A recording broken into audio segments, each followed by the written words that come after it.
Welcome back to the Legacy Radio Network. You are listening to Everything Financial Radio. I'm your host, Dennis Tubbergen. Very privileged and pleased to have on the show with me today Professor Laurence Kotlikoff. Professor Kotlikoff, prior to the break, we were talking about the fact that the Federal Reserve, via monetary policy, has quadrupled the money supply since 2007, which you had stated that really we've got the basis in place for a quadrupling of prices.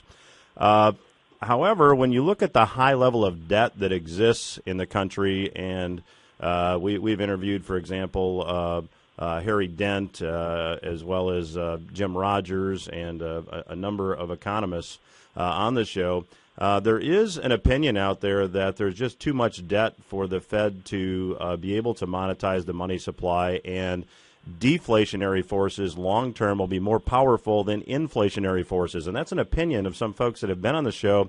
Give us your take on that opinion. Well, the long run is a long time, and what the Fed has done here is to almost quadruple the monetary base, and how fast that gets translated into what we call M1, which is our basic measure of the money supply, depends on the behavior of the banks. They're sitting on a huge amount of excess reserves that they can start lending out. If they do that, and the Fed is reluctant to try and reduce the money supply and rein them in because it doesn't want to raise interest rates and affect the economy negatively, then you could start to see inflation creeping up or even jumping up.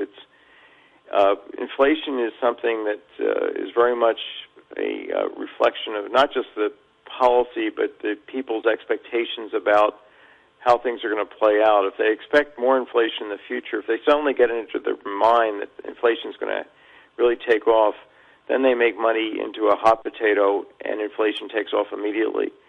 So we're sitting here kind of at a knife-edge situation where we can flip from one situation like we are now with low inflation to another situation like we were in the early 70s, mid-70s, with what was actually mid and late 70s, which with quite high inflation, 10% inflation in some of those years. So, and then it could go beyond that. So inflation is not something like once in a million years. Inflation and even hyperinflations occur all the time through economic history. You look back in the last century, 20 countries ran hyperinflations. And they ran those hyperinflations because they had fiscal policies that were not sustainable. Our fiscal policy in the U.S. is probably in worse shape than that in Greece or any other developed countries, because we have an enormous amount of this hidden debt, this debt that was kept off the books because the government used these words taxes. They took money from young people, gave it to old people, and they said, and promised to pay it back, but they described it as taxes, so they kept it off the books. So this is Enron-type accounting in spades that has left us with this fiscal gap, which is $211 trillion large, even though our official debt is a molehill, which is only $11 trillion. So you see, and these are, again, from the CBO's numbers. So I think the Fed will be forced to, in the short run, to start printing money because the politicians aren't taking the problem seriously, and the Fed doesn't want to see interest rates rise, so the Treasury is going to have to borrow more in the market. The Fed doesn't want to see interest rates rise. It's going to try and buy back those bonds, and at some point that's going to lead to people saying, we don't want so much currency and so much money floating around, and we're just going to bid up the prices, and then that's when the dollar goes through the floor and the game is over, the party's over, and that could be a very abrupt change in fiscal policy that affects the baby boom generation big time. So that's a concern. We could be wiped out in terms of our savings with high inflation, and we could also see the economy fall apart with this kind of abrupt change as we're seeing in Greece right now. Professor Kotlikoff, in a recent article, you wrote about the concept, or I should say maybe a solution to fix Wall Street, and you call it limited purpose banking. Can you explain what limited purpose banking is, and in your opinion, why it makes sense? Right. Well, we have a trust me banking system under which banks borrow huge amounts of money, and they say, trust me, I'm going to make a mint with your money. And they take that money and they invest in risky things or things that they think were safe, but ex post they turn out to be highly risky. For example, Italian government bonds were viewed as very safe back in 2005. They were selling for the same price as German government bonds. So that works out fine for the bankers if they do well. If they do poorly, they turn to the taxpayer and say, look, we can't fail. We're running the financial marketplace. If we fail, the whole financial system collapses. Therefore, bail us out.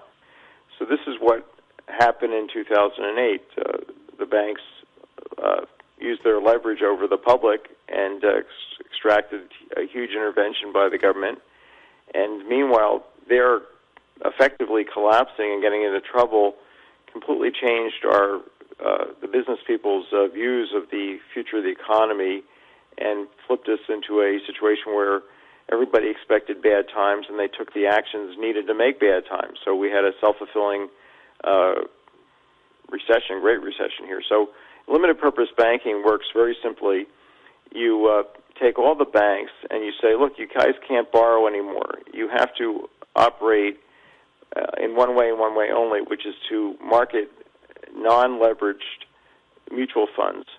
Mutual funds, we know from our 401k plans, are like little banks that take in money by selling shares. We have shares of our mutual funds, and then they invest in the things that they're specialized in. We have 10,000 mutual funds in our country today. The ones that were not leveraged, the ones that didn't borrow, the ones that didn't make promises they couldn't keep, and the ones that did make promises they couldn't keep were the money market funds, where they promised to back things to the buck, and that was, in effect, a lie. They couldn't do it. So I'm talking about making all the financial intermediaries, banks, insurance companies, hedge funds, into non-leveraged mutual funds, 100% equity financed mutual funds, and that will be a banking system that will never fail because each mutual fund will never be in debt of any kind. And I'm also talking about having a federal financial authority, a single federal regulator that would verify and disclose on the web all the aspects of these securities so that we wouldn't have to rely on an Angelo Mazzillo from Countrywide Financial to testify that, to assert that Joe Smith, whose mortgage he has initiated, actually has a job and has this income and has a house that's worth this amount as collateral on this mortgage that he's trying to get. We wouldn't have to rely on hucksters to be initiating these securities. So we'd move from a trust me banking system to a show me banking system, and we'd have a safe banking system. We would never have Main Street damaging Wall Street taking down Main Street. Professor, you're running for president on the Americans Elect ticket, a third-party movement. Tell us a bit about the party and then why you're running for president and how someone can learn more about your candidacy. Okay, well, last question first. Kotlikoff2012.org is my campaign website. Americans Elect is a new platform. It's a web-based third-party platform which is spending $30 million. They collected $30 million in donations, and they're using that money primarily to get onto the ballot in all 50 states and the District of Columbia. So come November, whoever wins their primary election is going to be on the ballot in November. I'm trying to win that nomination. And at AmericansElect.org, you can register and verify your voting status and then click support for me if you're interested in my candidacy or for other candidates who are trying to get this nomination. Now, why am I running? I'm running because we have a terrible fiscal situation. We have a short-run economic problem with 27 million Americans either out of work or short on work, and the politicians don't seem to have a handle on how to fix that. I think I do have a better feeling for the right answer. I think these are deep economic problems that we're facing. They need to be fixed by some people that actually have expertise in economics. We've had lawyers, we've had tailors, we've had haberdashers, We've had actors be presidents, businessmen have been presidents. They don't know economics, and I think it's time for an economist to help run the country to get these things fixed.